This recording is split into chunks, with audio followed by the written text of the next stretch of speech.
કોઈથી દરિયો ચોપાટી ઉપર રત્ન ધારણ કરીને ફરવા ન નીકળે. એ બધું બીજાને આપે છે.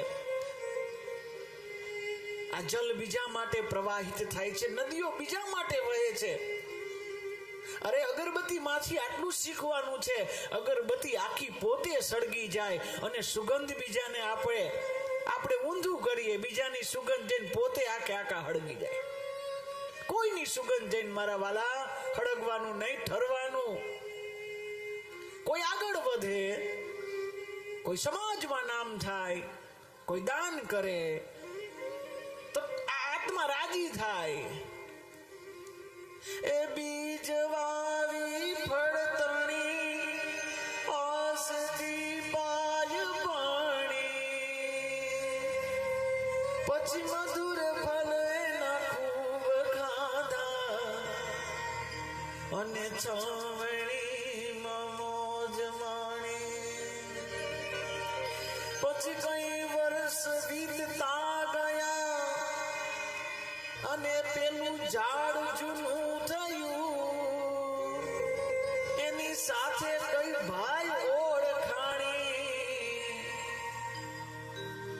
વર્ષ કઈક વીતતા ગયા, પછી કરવતે કડકા કર્યા અને આગલા ગુણ બધા ધૂળ ધાણી. બીજ વાવી, આપણે બધા ફળિયામાં ઝાડ, એકાદું ઝાડ વાવી, આપણે પાણી પાય. અરે આપણે શું પાય? મારો પરમાત્મા વરસતો હોય, વરસાદથી પાણી પાય. અને કાંઈક ઝાડ બહુ મોટું થાય અને પછી એમાં ફળ આવે. અને ફળ આવે તો શું થાય? એ મનુષ્યને લેતા નથી આવડતું, મનુષ્યને ઝૂંટતા જ આવડે છે. જે ફળ દેનારું ઝાડ હોય એને જ પથ્થર મારે. પથ્થર એ ફળ ખાય.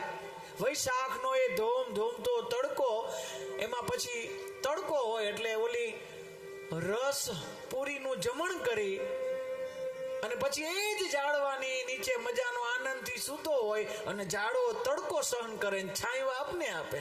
એટલું જ નહીં, એ જ ઝાડવું પાછું એમ વિચારે કે આને એસી તો છે નહીં, લાવ હું મારા હાથો હલાવીને આને હવા નાખું. પોતાના પાંદડા પોતાના હાથોથી એ ઓલાને હવા નાખે, ઠંડક આપે મારા વાલા.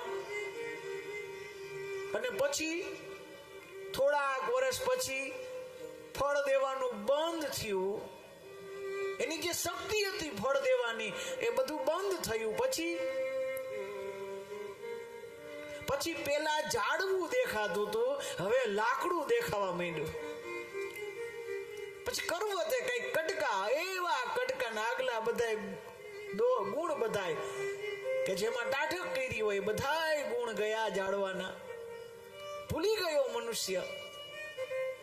એટલું જ નહીં, પછી એ લાકડો એનું સ્વભાવ નથી, સેવાનો એ સ્વભાવ છે. એ લાકડું ભૂલતું નથી. आगे लकड़ी पीछे लकड़ी देख तमाशा लकड़ी का, ऊपर लकड़ी नीचे लकड़ी देख तमाशा लकड़ी का.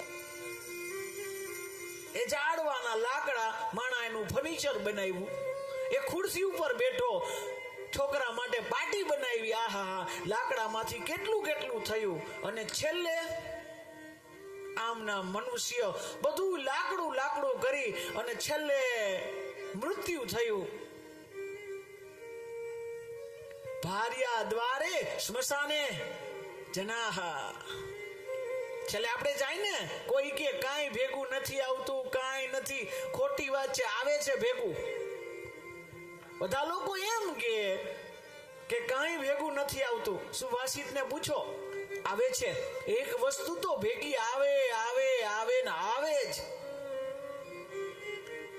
ઘણા લોકો એવી કેતું હોય, બડાયું કરતા હોય, મારા વાલા કાંઈ ભેગું લઈને ન જવાના, અહીંનું છે અહીંયા છોડવાના, કાંઈ ભેગું નહીં આવે.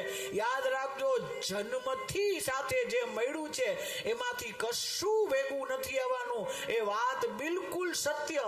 પણ મારું સુભાષિત એમ કે જીવનમાં જો આપણી આત્માની સાથે કોઈ એક આવતું હોય ને, તો આપણે કરેલા બે પ્રકારના કર્મ એ તો આપણી સાથે આવે આવે અને આવે જ છે મારા વાલા. કર્મ સાથે આવે. કર્માનું ગો ગચ્છ જીવ એક. કર્મ હારે આવતા હોય, કર્મ સાથે આવે. કર્મ લઈને આવ્યા હતા, કર્મ સાથે લઈને જવાના છે.